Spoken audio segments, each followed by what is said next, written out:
Cuando el pan fue levantado en la Pascua, recordemos, hermanos, que en ese tiempo se celebraba, todavía se celebra, ¿verdad?, cada año lo que es conocido como la Pascua. Pero el Señor le dio otro enfoque diferente a la verdadera Pascua. La oración de la comida diría: este es el pan de la aflicción, la cual nuestros padres comieron en la tierra de Egipto. Ellos recordaban, hermanos, la aflicción que habían tenido por 400 años en la tierra de Egipto, donde ellos eran esclavos, se les forzaba a trabajar a marchas forzadas y no tenían libertad alguna. Y ellos recordaban la aflicción que habían vivido cada día de esos 400 años en la tierra de Egipto. Cualquiera que tenga hambre, dijo, que venga y coma. Cualquiera que esté necesitado, venga y coma de la Pascua. Hermanos, dice la Biblia en los versículos que nosotros hemos leído, todo lo que se comió en la Pascua tenía un significado simbólico. Es algo muy solemne, hermanos, es algo muy importante, lo cual estaremos haciendo el día de hoy aquí. Y cabe mencionar, hermanos, que esto es un privilegio que solamente se nos otorga a aquellos que hemos venido a Jesucristo por medio de las aguas bautismales, todos aquellos que gozamos de plena comunión con el Señor y que hemos sido bautizados en el nombre de Jesús. Así es que nadie se sienta mal, nadie se sienta excluido, pero sabemos que como es muy solemne, es muy importante, requiere mucha seriedad esto que estaremos haciendo el día de hoy, es importante resaltarlo. Amén. El platillo principal, hermanos, de la comida era un cordero acabado de sacrificar. En ese tiempo se sacrificaba un cordero para cada lugar, para cada casa. Ese era el sacrificio que llevaba el pecado. Ese era un símbolo del sacrificio de Jesús por el pecado, el cual permitía que el juicio de Dios pasara de lejos de la casa que se creía en eso. Así es que, hermanos, de alguna manera ellos estaban celebrando la Pascua de una manera simbólica, pero ahora nuestro Señor en esa última cena estaba viviendo realmente lo que ellos estaban celebrando ya por muchos años anteriormente. El Señor dijo: tomad, esto es mi cuerpo, esto es mi sangre. Y dijo algo muy importante, hermanos. Dijo algo que tal vez si nosotros nos hubiera tocado vivir en ese tiempo, dijo: del nuevo pacto. ¡Wow! Ahora nosotros somos parte de ese nuevo pacto. El Señor vino a transformar no solamente la historia moderna, el Señor vino a cambiar realmente desde adentro el corazón del ser humano. No vino a cambiar la vestimenta de las personas, vino a cambiar la mente, el corazón, vino a hacer una transformación poderosa desde adentro. Y muchos no le recibieron, muchos le rechazaron, pero dice la Biblia que a los que le recibieron, esto es a nosotros, hermanos, a ti y a mí, que hemos decidido creer en Jesucristo y venir a Él en arrepentimiento y fe, a los que le recibieron, dice, les dio potestad, les dio poder, les dio autoridad de ser llamados hijos de Dios. No hijos de cualquier persona, hijos directos de Dios. ¿Sabes que a Jesús le costó la muerte decir que Él era el Hijo amado de Dios? Eso era lo que hacía que se les retorcieran las tripas a los fariseos, que dijera: yo soy el Hijo de Dios.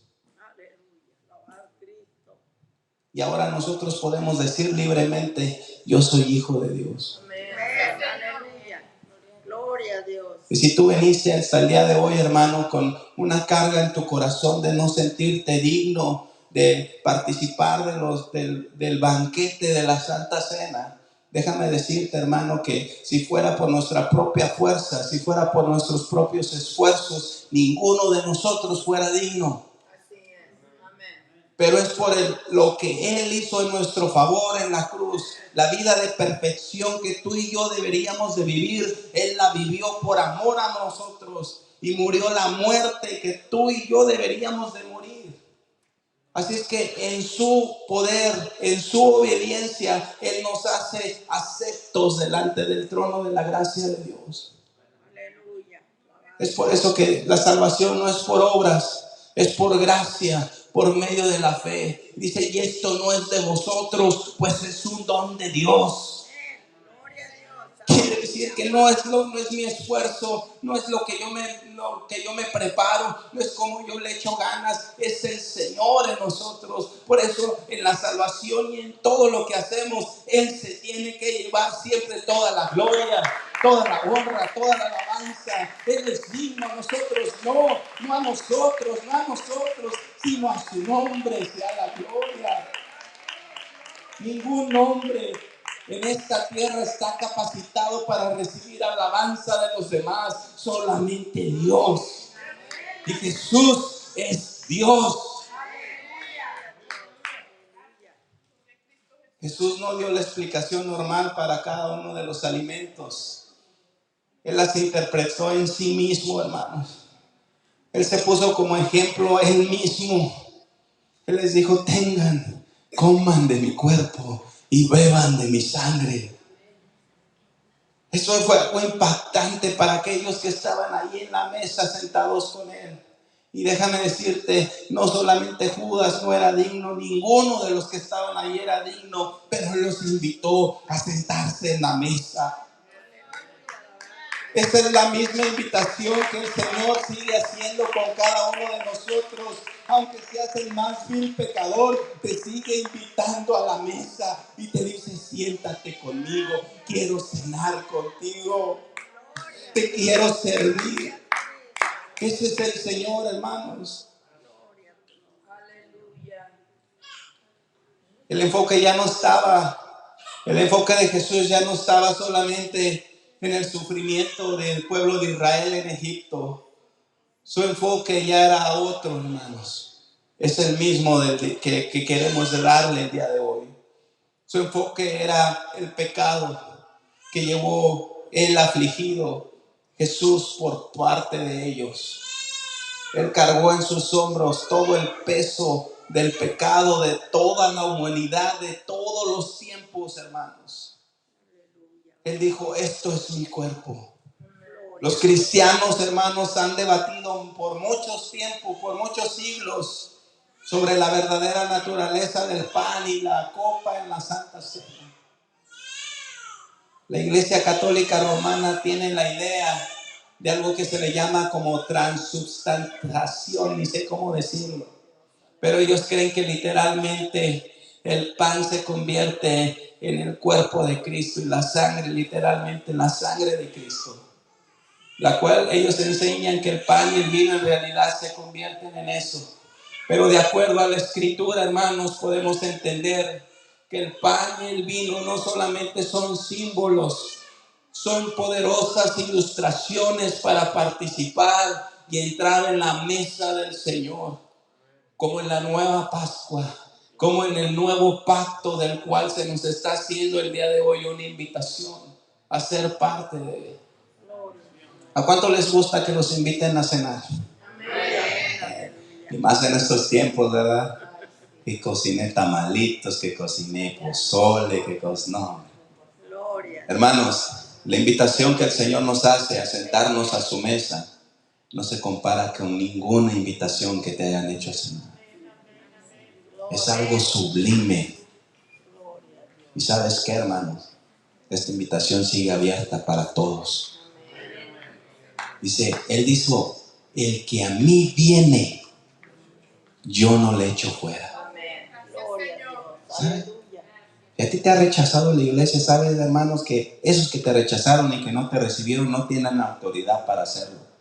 Porque aún el dueño de la viña, el dueño de nuestras almas, dice, el que a mí viene, yo no lo rechazo, yo no lo echo fuera. Pero Señor, tengo un montón de fracasos, tengo un montón de pecados, tengo un montón de tragedias en mi vida. El que a mí viene, yo no le echo fuera. Señor, pero mi vida es un desastre. El que a mí viene, yo no le echo fuera. Por le busques, por donde le busques, hermanos, Él te estará esperando con los brazos abiertos. Solamente tienes que venir a Él.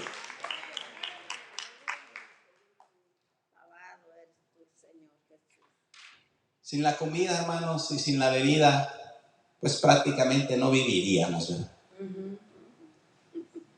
Sin Jesús, hermanos, realmente nuestras vidas no tienen ningún sentido. Así es, amén. Estaríamos muertos espirituales. También significa, hermanos, que tú debes de tomar a Jesús en lo más íntimo de tu ser. No tomarlo como una religión o como un estilo de vida. Ahorita es cool ser cristiano. Asistir a una iglesia, cantar y sentirte a gusto, tener amigos de la iglesia. Pero eso no es el verdadero cristianismo. El verdadero cristianismo es venir a Cristo. No solamente a una organización. Es entregar tu vida a Cristo. Es caminar con aquellas personas que al igual que tú son imperfectas. Más allá de toda controversia, hermanos, encuentro qué significan los alimentos o de la Santa Cena, el anuncio de que Jesús trae un nuevo pacto sobresale. Ya sea, hermanos, que tú creas de una manera u otra, pero está estipulado en la palabra de Dios que nosotros tenemos que traer a memoria este acontecimiento tan importante. Amén. Ningún hombre común podrá jamás instituir un nuevo pacto ante Dios. Por un muy ungido que sea, nadie se pudo haber atrevido en el lapso de la historia de la humanidad decir: yo traigo un nuevo pacto delante de Dios. Se necesita ser Dios para hacer algo así, hermanos. Y el Señor lo hizo. Él instituyó un nuevo pacto, algo diferente. Él tiene la autoridad, hermanos, para establecer un nuevo pacto sellado con su sangre. De la misma manera, hermanos, que el pacto era sellado con sangre en el Antiguo Testamento, Él lo hizo algo realidad en la cruz. Con su sangre, hermanos, selló ese nuevo pacto y nos compró a cada uno de nosotros. Cada gota de la sangre de Cristo tiene poder para deshacer todo el poder de las tinieblas. Las gotas de la sangre de Cristo fue la que nos compró, hermano. Él nos compró a precio de sangre, no a cualquier precio. Este pacto, hermano, no requiere más que establecer un nuevo compromiso, una transformación desde adentro, metanoia, cambio de mente, arrepentimiento, la cual nos limpia de todo pecado. Porque dice la palabra de Dios en Jeremías 31:34, porque perdonaré la maldad de ellos y no me acordaré más de su pecado. El Señor lo prometió, hermanos. Y el Señor lo cumplió en la cruz. Si tú aceptas el sacrificio de Cristo, ese sacrificio tan hermoso que hizo en la cruz del Calvario, puedes hacer tuyo ese texto. El Señor puede perdonar la maldad de tu vida y no acordarse más de tus pecados. Todos hemos pecado aquí, amén. Dijo Pablo: yo soy el primero y no me enorgullezco de esto. Hay cosas, hermanos, que vienen a la mente, que vienen a la memoria y nos acusan y nos hacen sentir indignos. Pero si nosotros venimos a Cristo, Él promete perdonar nuestros pecados y no acordarse más de ellos. Es por eso que la gente del mundo no puede entender y dice: eres un hipócrita porque tú eras esto otro. Y es verdad, éramos lo peor de lo peor. Nadie daba nada por nosotros. Y aún así Cristo nos amó y nos perdonó, nos salvó y nos purificó y nos dio un nombre, nos dio una autoridad que no merecemos. Jeremías 31:33 nos dice que daré mi ley en su mente. Aquellas personas que andaban con su propia ley, que nadie les decía qué hacer, ¿verdad? Hay algunos aquí que decían: a mí nadie me dice qué debo de hacer. Bueno, pues el Señor dice: daré mi ley en su mente y la escribiré en su corazón. Es por eso que cuando vienes a Cristo ya ni siquiera pecas a gusto, porque el Señor puso su palabra en tu mente y la escribió con su dedo en tu corazón. Gloria a tu nombre, Padre eterno, Señor. Gracias. Y es que a Él no se le pierde ninguno, hermano. Cuando Él decide salvar y rescatar a aquellos que son salvos, que son predestinados a salvación, no se le pierde ninguno. Les daba un ejemplo una vez que cuando nosotros queremos cruzar la calle, a veces agarramos a nuestros hijos de aquí. Pero el Señor no nos agarra así. El Señor nos agarra así para que no nos soltemos. Si tú te agarras de Dios con tus fuerzas, a lo mejor te sueltas. Pero si dejas que Él te agarre con sus fuerzas, no te vas a soltar. Aunque corran vientos, aunque vengan mareas fuertes, aunque vengan muchas tempestades, si estás agarrado de la mano de Dios, no hay poder humano que te mueva, hermano. Dice el texto, hasta aquel día en que lo beba de nuevo en el reino de Dios. Jesús aún no ha celebrado la Pascua en el cielo, hermano. Sabes que está preparando ese gran banquete. En el cielo, hermano, se está preparando una gran cena. Más bonita que esta. Dios bendiga a mi esposa que le echó muchas ganas. Más bonita, hermana, la está preparando Él mismo. Él aún espera que todo su pueblo esté reunido con Él. De las 4 esquinas de la tierra, hermanos, Él reunirá a todos los que son suyos y los va a sentar en su mesa celestial. Es por eso que la invitación sigue siendo una invitación abierta para que tú no te pierdas del gran banquete. Y entonces habrá una gran cena. Y esa cena, hermanos, también va a ser la cena que va a celebrar una boda. ¿A cuánto les gustan las bodas? Aleluya. Gracias. Pero esas van a ser las bodas del Cordero, de Cristo con su iglesia. Quiero que abra su Biblia en Apocalipsis 19:9. Perdón.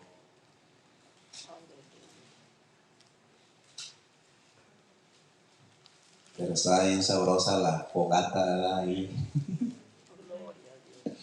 Apocalipsis 19:9. Mira, hermano, bienaventurado, la palabra bienaventurado es más que bendecido, dichoso, una persona realmente favorecida por Dios. Apocalipsis 19:9 dice, y el ángel me dijo, escribe, bienaventurados los que son llamados a la cena de las bodas del Cordero. Y me dijo, estas son las palabras verdaderas de Dios. Yo me postré a sus pies para adorarle. Y él me dijo, mira, no lo hagas, yo soy consiervo tuyo y de tus hermanos que retienen el testimonio de Jesús.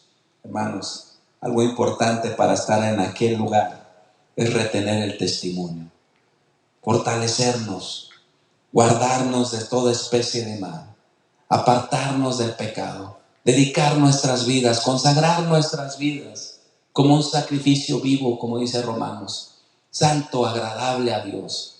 Que ofrezcamos a Dios un culto con el entendimiento, no solamente con nuestras emociones, sino realmente con el entendimiento. Este es el cumplimiento, hermanos, en el reino de Dios. El reino que el Señor Jesús deseaba es esto. Todo va enfocado a esto. Y dice ahí en Marcos 14:26,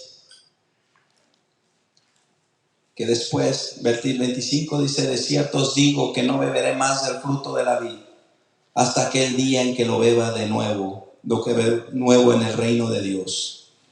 Y en el 26 dice, cuando hubieron cantado el himno, salieron al monte de los olivos.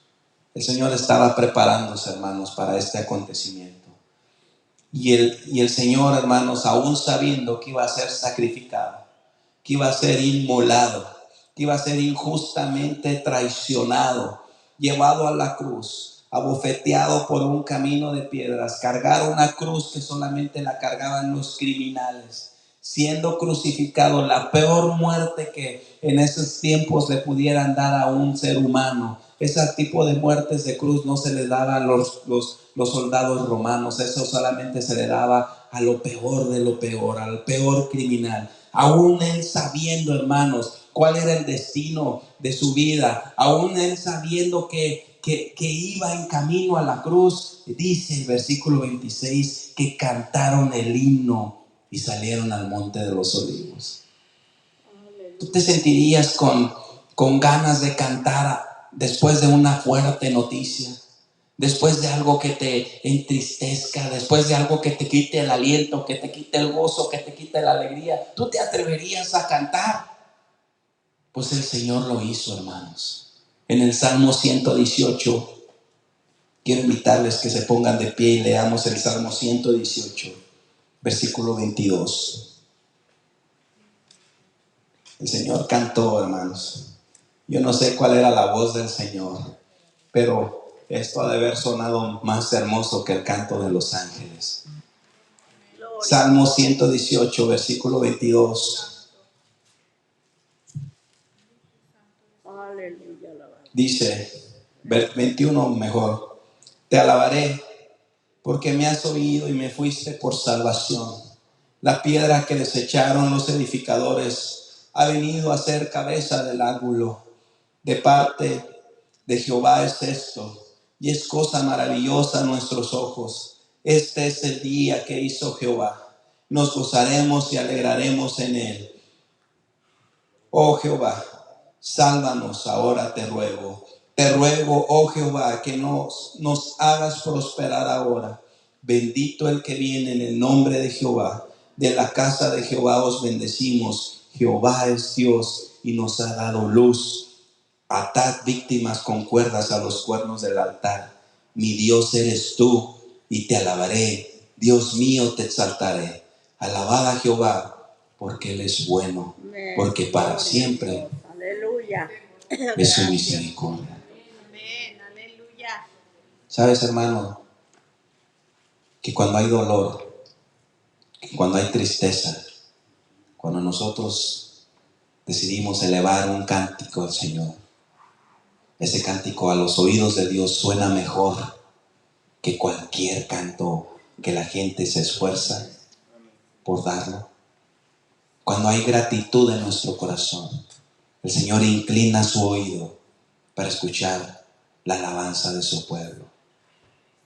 Cuando dejamos a un lado la queja, cuando dejamos a un lado el rencor, la frustración, aquello que nos oprime, y decidimos levantar nuestras manos delante de su presencia y darle gracias por ese sacrificio tan hermoso que hizo en la cruz.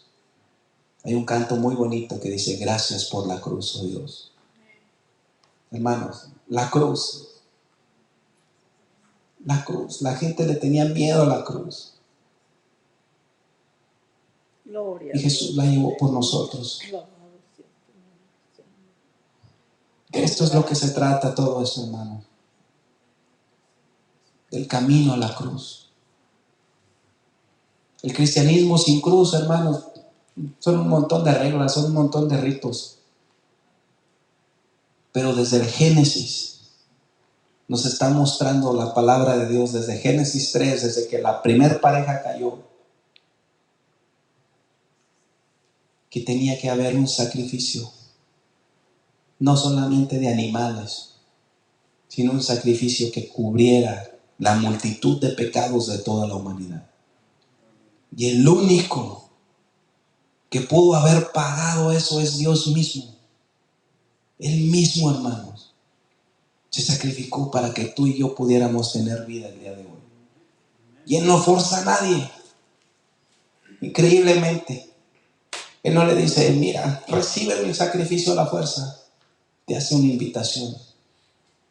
Te hace una invitación para que te sientes a la mesa, que comas el pan que simboliza su cuerpo, que fue mutilado por pecadores, y que bebas su sangre, que fue derramada por todos nosotros en la cruz del Calvario. Quiero invitarte, hermano, que oremos delante de su presencia. Que le digas al Señor, si no estás en comunión, este es un buen momento. para que te pongas a cuentas con Dios, para que vengas delante de su presencia con toda solemnidad en nuestros corazones, Señor. Venimos delante de ti, Señor. Venimos delante de tu presencia, bendito Dios.